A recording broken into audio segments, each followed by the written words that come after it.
ça vraiment inquiété.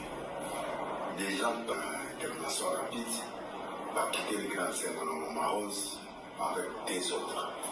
Baye nanda kunangai ban traumatisé ma côté ba chambre des autres qui passer le sur pas comme ça. J'ai fait quoi?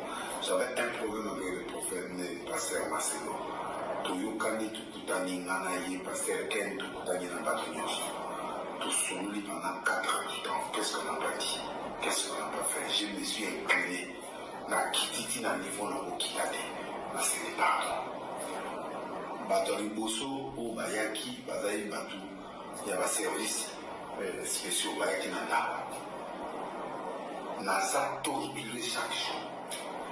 N'a commis de maison en maison. Je ne peux pas faire comme ça. Président de la République, maman Denise, vous êtes là pour le peuple.